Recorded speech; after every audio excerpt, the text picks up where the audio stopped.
北丑男一招穿越异世界，一天升100级，一刀一个小怪物，变身帅哥，满身神装，国王公主抢着倒贴。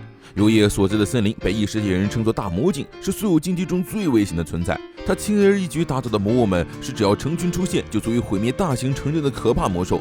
到底是什么样的贤者才会住在这么危险的地方呢？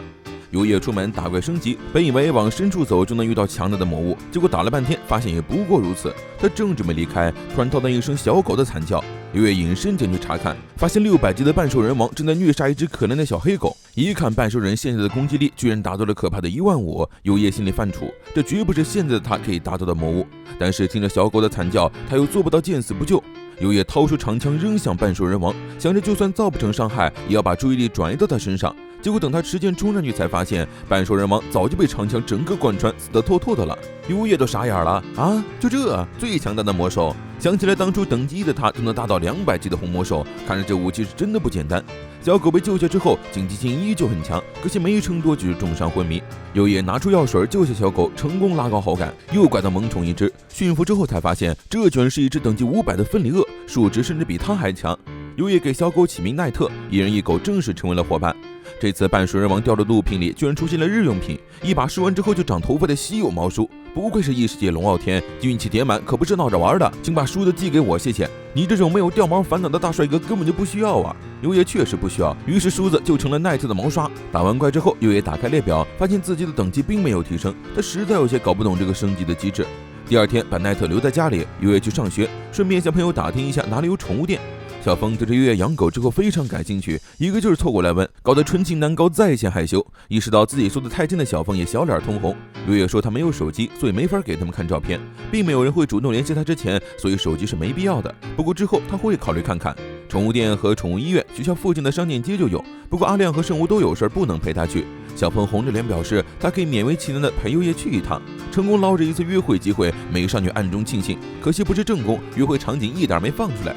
游叶回家后给奈特带上项圈和牵引绳，带狗狗出门散步。帅哥加萌宠的组合让路人大饱眼福，甚至会有遛狗大爷主动向他打招呼。游叶在公园里正巧碰到正宫加之，奈特也很喜欢加之，美女帅哥加萌宠，路人纷纷表示磕到了。加之正和奈特玩得开心，模特美女又出现了，2个美女加帅哥萌宠，修罗场啊！原来美女的家就住在附近，她经常在这个点出来散步。得知游叶今后也会常来，美女显得很开心，和游叶闲聊几句就离开了。倒是加之感觉自己被塞了一口82年的陈醋，那叫一个酸，直问游叶是不是在和美女交往，吓得游叶赶紧否认，他们就是普通的同事关系啊，而且他也配不上人家。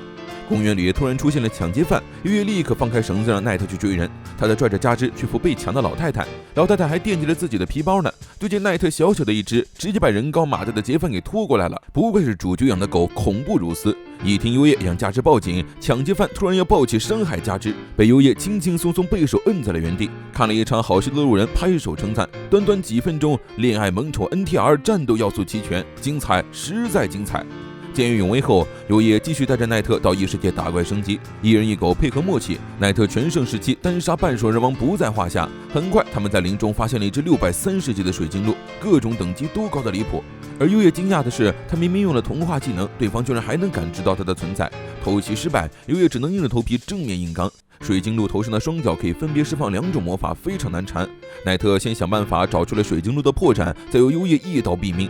水晶鹿掉落了不少好东西，而其中最稀有的居然是一组豪华携带式露天温泉套。你们霓虹人真是够了，到哪儿都不忘泡澡是吧？森林里泡澡，这是个人都干不出来的事儿。于是游叶带着奈特回家。游叶和奈特在追杀一只豪猪的时候，主角体质发作，崩开了一处通往地下的石块。进入通道之后，火把突然自燃，而在地底深处正沉眠着一具骷髅。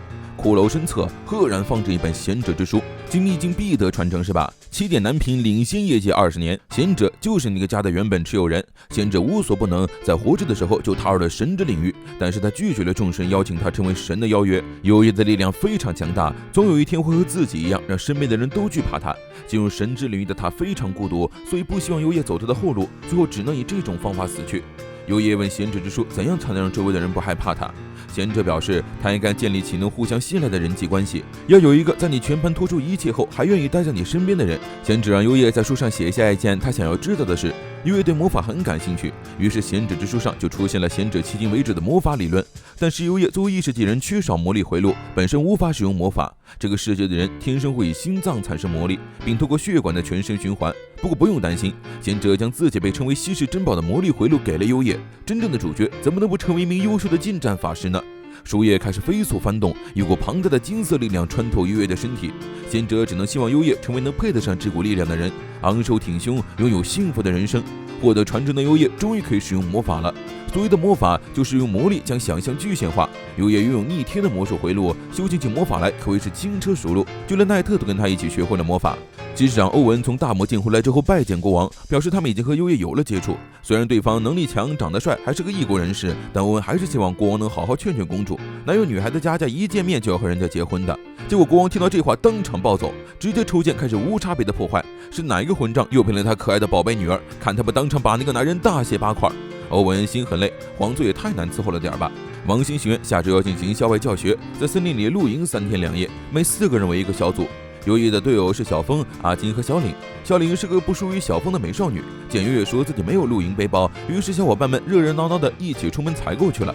阿金有事来不了，优叶还顺便叫上了佳芝，居然能和优雅大小姐成为朋友。阿亮和圣武那叫一个羡慕。工作日商场人很少，给优叶挑完合适的双肩包后，大家又跑到了电子游乐场。宅男圣武对着娃娃机里的手办大呼小叫，可惜他夹娃娃技术很差。优叶用上弱点识破的技能，当场化身夹娃娃大师，一夹一个准，给小伙伴们都搞到了心仪的礼物。看到大家都因为他做的事而感到开心，优叶也非常满足。之后，女生们到13楼逛街买衣服，男生们到7楼咖啡厅歇脚。然而还坐下没多久，火警铃声突然响起，10楼发生火灾，女生们还在楼下没有下来。工作人员在紧急疏散人群，面对优叶的询问，只让他们尽快去避难，剩下的交给他们去处理。阿亮给小峰打去电话，这才得知女生们到现在还没逃出来。优叶一个着急，越过工作人员朝13楼冲去。10楼火势凶猛，靠洒水器根本无法抑制火灾。优叶将水和空气包裹全身，形成水膜，这才埋头冲进火场寻人。女生们已经倒在地上失去了意识，加之恍惚间看见优叶朝他跑来的身影，这才放心的晕了过去。探查到商场除了他们，所有人都已经避难完毕，优叶扛起3个人准备离开，但是火势凶猛，跑着跑着就进入了死路。优叶无奈只能踩碎地板，直接打洞从13楼空降到1楼。这边阿亮还招呼警察上去救人呢，优叶已经带着3个妹子毫发无伤的归来了。虽然大家都平安无事，但优叶还是因为太过乱来被消防员教育了一顿。